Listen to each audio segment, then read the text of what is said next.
Hi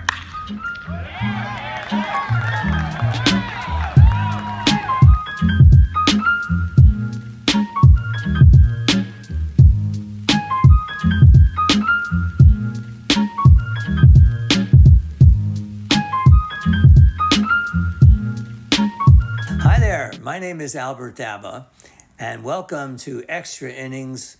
Life goes on past the bottom of the ninth. Now, this show may sound like it's about baseball, and it isn't, but on one hand, it is. So, I grew up in Brooklyn in the 1950s. I come from a family of three siblings. I was the youngest, so I was number four. And there was a big difference between me and the oldest, my oldest brother. It was a 12-year difference, and then a 10-year difference between me and my sister, and then my other sister is 5 years older than me. My father was a businessman. He was away 6 months a year traveling, he was an importer-exporter. And my mother was a housewife. They both were not from this country. I grew up in a Syrian Jewish community, which for those that don't know about what that is. It's a community of Syrian Jews that many of the fathers and mothers that lived in that community came from Syria, most of them from Aleppo, Syria, and gathered in different places in New York. First was in the city, in the Lower East Side, eventually into Brooklyn. And very small, close-knit community. And many of them, if not most of them, were Orthodox Jews. An Orthodox Jew is someone who basically practiced Orthodox Judaism, which is pretty strict. And they're a very close-knit community till this day, extremely close-knit. I would have to say there are very few communities in the world such as the Syrian community. And my folks were very involved in it, although my father was away half of the year. And my mother was kind of a woman who, she would be like a woman who, like if Titanic was sinking, she'd be putting the chairs together. Like she was all over the place. She was a very funny woman, very sweet. There was a lot of sadness in her because, her husband was away and she had kids and all this stuff, raising the kids. And my house was not one of complete harmony. There was, I would say, there was mental illness involved with my brothers and sisters, and each one of us had to find our way. And for my oldest brother and sister, they had a very, very difficult time. My sister, 5 years older than me, she really hung to that Orthodox Jewish way, much more even that way than we grew up. And we have a relationship, but we're vastly different. So most of the friends of mine went to yeshiva, and which a yeshiva is a Jewish school. I went from grades 1 through 12, through first grade through high school. And I'll never forget, I was not into school. Every report card said talkative in class. I was a daydreamer. And my dream was, it really started, I think, when I was 8, 9 years old, was about baseball. I just loved baseball, and I wanted to be a baseball player. And that came from talking to my brother because he was very into baseball. But he was more, because he was a little, in his head a lot of the time. And he talked about the old baseball players that he didn't even grow up with. And but it gave me a history of baseball. And I started playing Little League, and I wanted to be a baseball player. I was really good at it. I was a good athlete. I played all kinds of sports. And in my yeshiva, I was asked when I went to high school, they had to take a test and all that. And they said, I sat with the principal and he goes, "Do you really want to come to school here?" And like I didn't do well on the test, that meant. And I said, and I thought to myself, do I really want to come to school here and continue Hebrew and English? And I thought, no, I don't. But because I wanted to go to a public high school and play baseball, this yeshiva, they didn't play baseball. They had a sort of a softball team. They played 5 games a year. It was, ridiculous. So I said yes, because I was too scared to go to a public school because I grew up in this community and that's all I knew. And all my friends were going there. And I just said, yeah. And I knew my parents wanted me to go there as a way, to keep safe and, I'll be a good Jewish boy and, learn all that stuff. So I went to the high school. And there was parts of me that hated it. Parts of me enjoyed it because I had friends there. And I would always get in trouble. And there was, some friends I had, me and like one or two friends would always meet in the hallway because we got kicked out of class. And, that's who I was. Recess was my favorite time because I excelled in recess. I mean, we played punch ball and all that kind of stuff, and I was fast, and I loved playing ball, all kinds of ball. So here I was in the yeshiva and dreaming about baseball all the time and watching sports on TV. And my father couldn't relate to it at all. Like when we'd watch sports sometimes and he'd be sitting there, I'd be watching a Knick playoff game, and he would go, "Oh, it's all fixed, Albert. What are you getting so excited for?" And I go, "Fixed? What are you talking about?" So he was a businessman, like most of the people in the community. Most of the men were businessmen. And they were religious. But I saw things that they would be doing that were kind of hypocritical. Like my father would say, "You can't play baseball in Little League on Saturday because that's the day of the Sabbath. You're supposed to go to synagogue."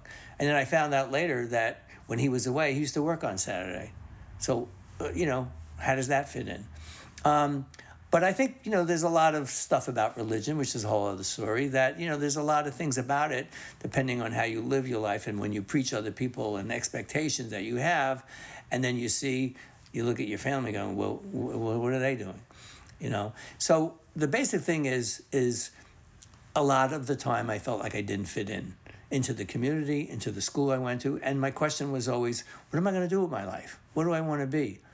I didn't really, get attracted to business. My father was a great negotiator. He was so funny. Like, he would take me to buy me clothes. Well, not always, but once, for the holidays and all this stuff. Pick out clothes, blah, blah, blah, blah. I pick him out, try everything on. And he's bargaining the whole way. And then the guy says, whatever, $500, the whole thing. And he says, no, $500. This is after he went through the whole thing. And he's, come on, Albert, walking out the door. This is after they tapered the pants and all this stuff. It was so embarrassing, And, the guy always came back, no, come back. And he always, got the price lower. I said, wow. He worked in Panama a lot. My friend used to call him Panama Joe. My father's name was Joe. Anyway, I always felt that they loved me. They were good parents, but their expectations of what they wanted to me to be religious and go into business, that's not what I wanted. But I didn't know what I wanted other than I wanted to be a baseball player. So after high school, I did go to college, Long Island University, and played freshman baseball. I played well, but I got hurt at the end. And one thing led to another, and I ended up in California playing my second year, but got cut on the last day. I went in the middle of the semester, and I was so disappointed. My sister lived out there, my older sister. But it was nice to get away. And came back to New York. I had a girlfriend. She wanted me to come back. Long story short, we broke up. Where am I? And then I'm at Brooklyn College. And then I go, what am I going to do? So I started taking film classes, watching films. Some really good classes. I enjoyed it. But again, my question was always, what was I going to do with my life? And so when you don't know what you're going to do and you're finding people who are pretty set, like a lot of my friends went into their parents' businesses or family's business, and I'm like, oh, yeah, well, that's not for me. And who are you going to marry? I couldn't see myself marrying someone from that community, even though I had a girlfriend from it. And at 19 years old, she said, so what's the story? What's the story? What do you mean? Like, guys are asking me out. I want to be a baseball player, So that didn't work out too well. So I just said, we stayed friends and all that. So, like, my friends were all from the community. There was, though, a guy from next door who's a few years older than me. The community was pretty much mixed of Jews and Italians, and he was an Italian guy who had played semi-pro ball or some high-end baseball, and he was great to play ball with.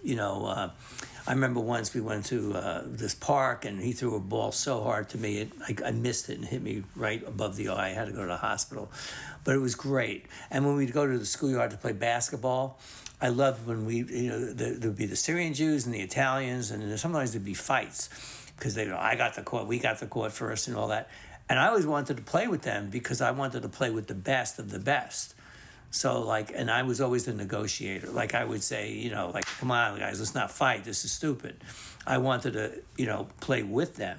So I always felt like being this Syrian Jew from the community was something good about it. It was a good place to come from. But I wanted more. I wanted to be. My friends mostly went into business, their family businesses or started businesses, and I wanted. I'll give you an example. When I was playing Little League and we played All-Star games, we used to play the Star Spangled Banner. We'd line up along the lines, and you felt like, wow, this is like what they do in real baseball. And they take your hat off. And the funny thing about being an Orthodox Jew is you're supposed to wear a hat, a yarmulke on yourself all the time. And here is the opposite. You take your hat off, and you put it on your head. But I felt American. I felt like I wanted to assimilate. I wanted to know, when I first played ball, I was playing with black kids, Spanish kids from all over, and still in Brooklyn. And I got real friendly with this guy named Al. My name is Albert, and so they both he was Big Al, and they just called me Al. And I always used to have a catch with him before the game, and I felt so good, because he just seemed, wow, this guy, he was the best player on the team, and I love watching him play and love, getting friendly with him. Anyway, so I ended up getting this job while I was in college working with teenagers, and it was a mental health counselor. And that really changed everything for me. I was helping people. And I saw one of these kids I work with, he was an Italian kid, maybe just 4 or 5 years younger than me. Maybe he was I was maybe 19 and he was 16. He reminded me of my brother, who was really stuck in his head. But I felt a warmth. I felt like I could do this kind of work. And all the people who worked there, they all had masters in social work. The head guy was a psychologist. It wasn't a big place. There was only me and one other person, we would call the mental health counselor, who didn't go to grad school yet. And they all said, you should go become a social worker. Really? Now, I did study psychology in my last 2 years of college, and I found I connected with that kind of business. So I went to grad school, but not right away. For 2 years, I did all kinds of social work schools, and I ended up going to grad school at Barry College in Miami, Florida.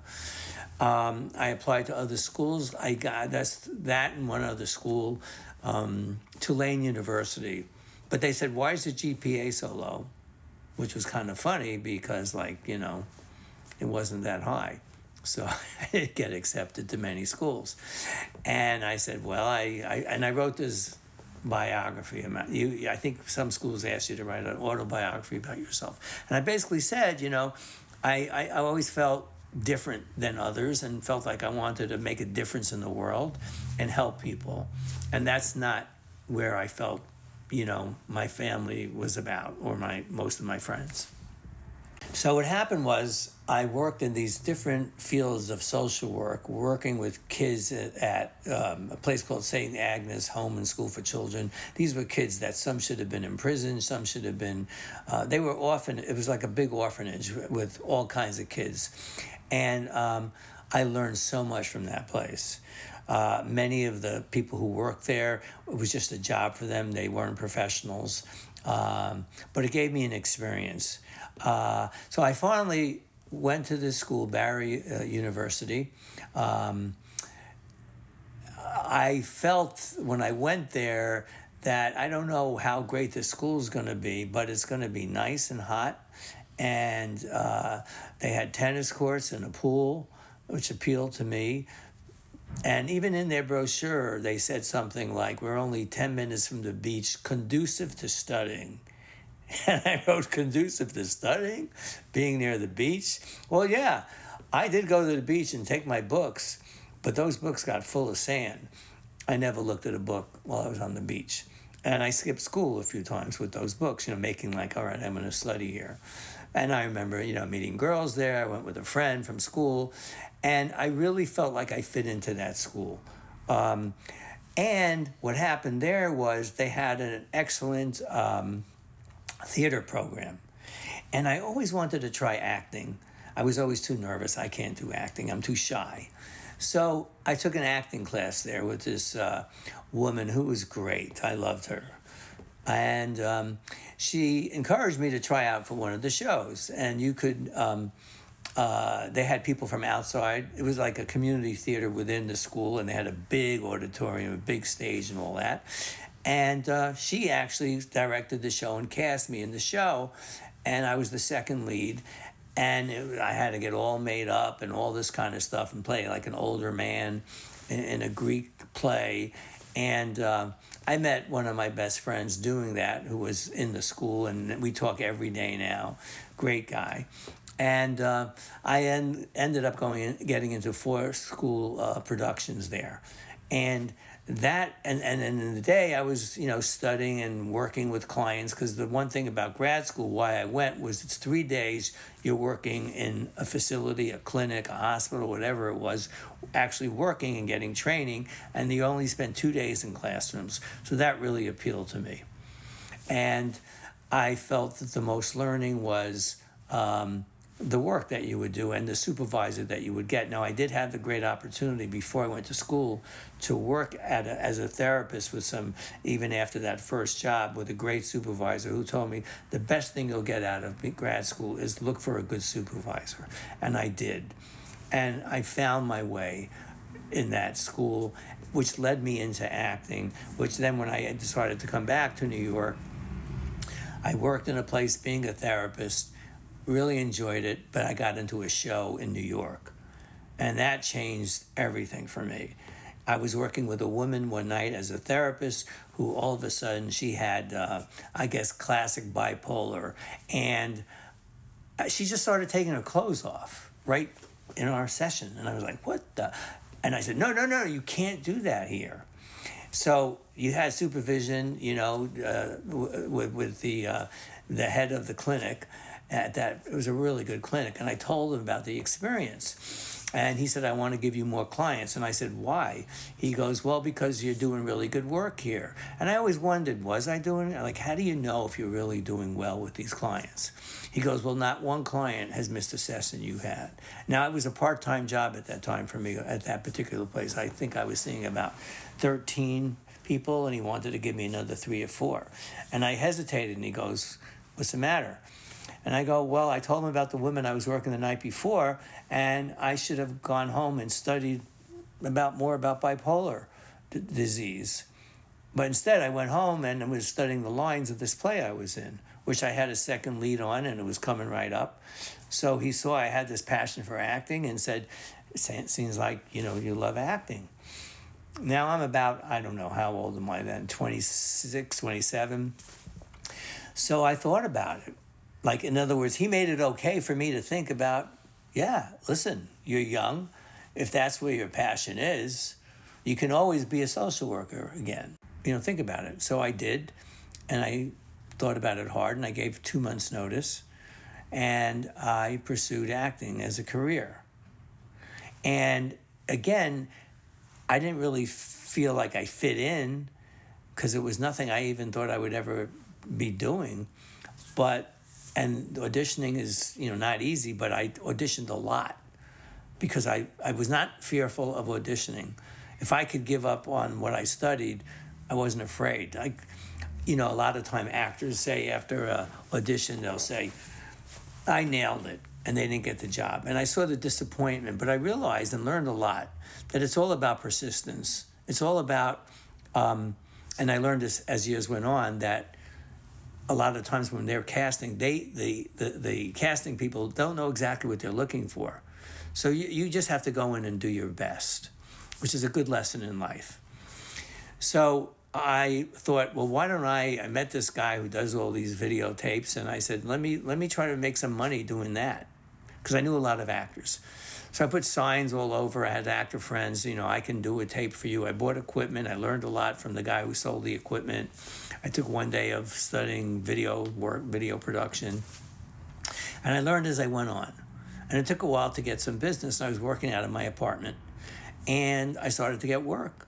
I got first camera equipment, then I got editing equipment. Before the editing, I used to edit at a guy's place who went to NYU, and I learned a lot from being with him. And then I got my own editing equipment, learned how to do it. And I was working out of my apartment. And then the next thing I knew, I'm getting jobs shooting parties, weddings, bar mitzvahs, events. Anything that can move. That's the way I looked at it. And people love to see themselves. I would bring a monitor and they would see themselves. And here I was making a living out of my apartment. And then one day I said, so I'm starting to feel like I have something. And it was my own. And I finally decided I needed a studio. Because I got a job. I started doing business work. I had a job with IBM, and the guy was doing a voiceover sitting on my bed in my bedroom. I'm thinking, this is ridiculous, I got to step it up a little bit. So that's the one time I kind of really connected with my father. We went around together looking at spaces, and that was special, and I'll never forget that. And he said, wow, I can't believe the rent here. He's always complaining about money. But of course, he grew up at a different time and we were downtown and he sees, what, they want that kind of money? When I was, had an office there, he was like semi-retired then. I took a place and I was really, really nervous about it. Now I got to pay extra rent and all this stuff. But I landed a place and somehow, I think with the personality I found that I had, being friendly and warm and cordial, and just trying to do the best I could. The negotiation part that I learned from my father was be flexible with your pricing. If you can get the job, do what it takes. So I got a job casting for a movie. I was not casting, the studio. We shot the casting sessions. And that led into a whole business of shooting casting sessions. The next thing I knew, Martin Scorsese's right-hand person called me up and said, we need a place for 2 weeks to rehearse The Color of Money. And I said, well, who's in it? Who's coming? She goes, I can't tell you. I said, you can't tell me? I'm going to see them when they're here. Well, they're big. I said, and we did. This is true. I had Robin Williams there a couple of weeks before that, who was the biggest celebrity, up to then. And she goes, well, yeah, that's good, but this is even bigger. I'm going, oh, who's she talking about? Anyway, finally she tells me, well, it's Paul Newman and Tom Cruise and Martin Scorsese. I'm like, holy, okay, that's big. So they come by, they're there for 2 weeks. We did casting there with them, rehearsing, all kinds of stuff. I got to hang out with Paul Newman a little bit. At first he was kind of cold, but then he really warmed up. Got pictures of everybody. And this became a regular business of ours. And we did a lot of work with celebrities. And I'm talking about this because I learned so much about the business, so much about casting. They weren't just the casting directors there. The directors were there. The producers were there. And sometimes if they were there for a week or two, they'd ask me, Albert, what do you think? And at the same time, I'm still auditioning. And, I'm on one audition and I'm thinking, I see actually women that I dated, and it was just a crazy time. It was a fun time. We had all kinds of people, models, it wasn't all celebrities, but it was a lot of actors. And from that, I got a lot of work shooting some actors, but more editing their reels for movies. So here I am running this business, employing people, having all kinds of people coming by, shooting all kinds of stuff. And I'm constantly thinking, where am I going with this? It's going well, and I enjoyed it. But something came up for me in my head that I felt I needed to do. As I said earlier, there was mental health problems in my family. And I had gone to therapy when I was probably in my early 20s. And the therapist that I work with said to me, why don't you write your story? You have such a story to tell. So that stayed in my head. And as I learned about production and worked on so many different kinds of short films, some documentaries, different kinds of stuff, working with all kinds of people, working with casting, I decided to write this story. And it took me, I would say, close to 20 years. And the story is about my family growing up in Brooklyn with all the trials and tribulations that happened. And I had a title for it, which I don't even remember it, but I never liked it. So while I always studied acting while I was pursuing, even when I had this business, I still liked to study, occasionally audition, but mostly just studied. And I studied with this great guy I always wanted to study with named Terry Schreiber. And one day, and we did scenes in the class, and I got into one of his productions. And this is while I had the business. And one day I said to him, you know, Terry, I really love this, but, and we connected well. And I said, I just don't know how I come off. It's kind of the same thing. Like, where do I fit in? How am I coming off as an actor was my question. He goes, why don't you take this workshop? There's this guy who comes into town 2 or 4 times a year and rents Terry's place. So I took it. And it was really opened me up. It was 3 or 4 straight days. His name was Sam Christensen, who suddenly passed away within a year ago. I'm very sad to hear that. But I was so glad to see his last time in New York, because after you took that class with him, he would come in every 3 months, and you could come in and just say where you are in your life and what you're doing.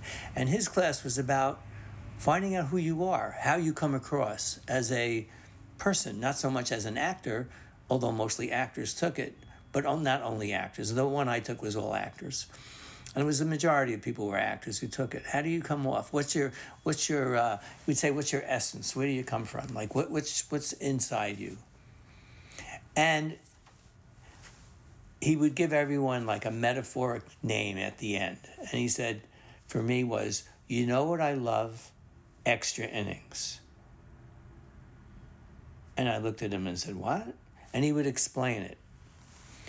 So it was about, and he would say, what you learn here, use it in your life. Like, use it in your acting. Use it. It's kind of a way to tell yourself who you are. So what kind of character you can play. So one day I just had this, I don't know, it just came out of nowhere. I said, Extra Innings, I'll call it Extra Innings. Now, by this time, I had the screenplay written, but I wasn't happy with the title.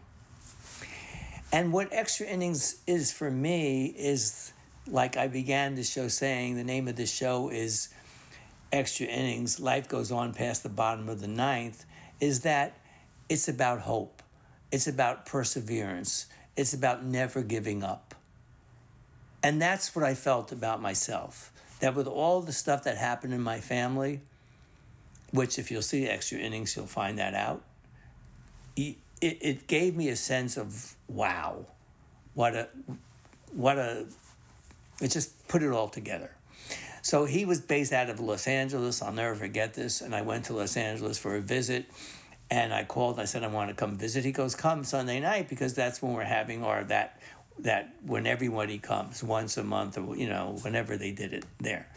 So I came in late because I had trouble finding the place, and it was quiet. It was in the theater. There must have been about 100 people there, and I'm walking silently, and Sam is talking, and all of a sudden he goes, Albert, how are you doing? He yells out, and I go, Sam, I'm doing great. How you doing? And then he goes, well, tell me what's up. And like, you know, this is right in front of everybody, and I just walked in. He goes, I just want to tell you something. My name in my script is now Extra Innings. Oh my gosh, that is amazing. Because he knew all about the script. Then we talked afterwards. But I felt like I owed so much to that guy. And the one thing he said to me, that when I took that 3-day workshop, he was a big, heavyset guy, tall, big, gave me this big hug, and he whispered in my ear, and he said something that I'll never forget. He goes, don't let anyone ever tell you what to do. Do what you want to do. And that really, I walked out of there thinking, wow, my father never told me that. He told me the opposite. This is what you need to do. So I say this because I think it's really important for people to find their passion in their life, to find what they like to do, and do it. And it takes a lot of work. It takes a lot of persistence. If there's one thing I can say about growing my business to where it had become, it's persistence. It's hard work, but love it as much as you can, the good and the bad, because there's all kinds of crap that comes up. So having that persistence is so important, to just work hard and find your passion within what you do. The other thing that I always kept that I loved was the game of baseball. I coached my son. I was married, had 3 kids. My oldest was a great baseball player, better than I was. And he played college baseball for 4 years in Florida. And I coached him before that. And big Yankee fan. One of the things that I love about baseball is that it's a game that goes into extra innings at times, and you don't know how many innings it might be, although now they've changed the rules a little bit, which I don't like. But I did go when I was only about 12 years old to a game. It was a doubleheader, and it wasn't even a Yankee game. It was a Met-Giant doubleheader on May 31st, Memorial Day. It was, I would say it was 1963. First game was a 9-inning game, good game. Second game went 23 innings. And I was with a friend, and I was living at my grandmother's at that time. My parents were away for a while. And I finally left at the 18th inning, got home just in time to see the 23rd inning, the end of the game. And I just love it. I just love, it's like a flow, and you just let it flow, and the best team's going to win of that game. Now they changed the rules, which is a whole other story with extra innings. But when I decided to name the film Extra Innings, I just felt like it's about really investing in yourself, working hard, trying to achieve what you want to achieve. And for me, that helps me fit in. And there are times where I still feel I don't fit in. Just certain things come up and I go, how do I get through this? What do I do? But there's always a way. And I would always let people know that for me, I did go to several therapists, and it really helped me with dealing with things that happened in the past in my family, these mental health problems that were current in the family, and even now, different things that come up. And the film Extra Innings really describes what happened in my family. And it's about life, it's about love, and family. So to wrap this up, it's about fitting in, okay? And I think there's always times in life where you might feel you don't fit in, or you're not in the right spot, or you're confused, or things come up. There's a lot of stuff that can come up in life that, that are tragic, death, sickness, whatever it is. COVID just happened. People were stuck at home and not able to have that socialization they normally have. And many people suffered from that. I myself felt that. And I like the idea of working with people and doing everything on Zoom and all that. Yes, it helped, but it's not the same as being there with someone physically. So I think to fit in, to feel better about yourself, you need to openly communicate with people. You need to go for help if you need help, or just talk to a good friend. Join groups if you feel like that's something you want to do. Push yourself a little bit, challenge yourself. And I myself still go through these things at times. How do I get to the next spot in my life? Where am I going from here? And I made a movie that's great. I want people to see it. So I hope you get a chance to see it. It's on Amazon and Peacock and other platforms. And it's on Simba Production, SimbaMovies.com. The name of the company is Simba Productions. That's my production company. So thank you for listening and watching, and I hope to hear from you one day. All the best. Thank you so much.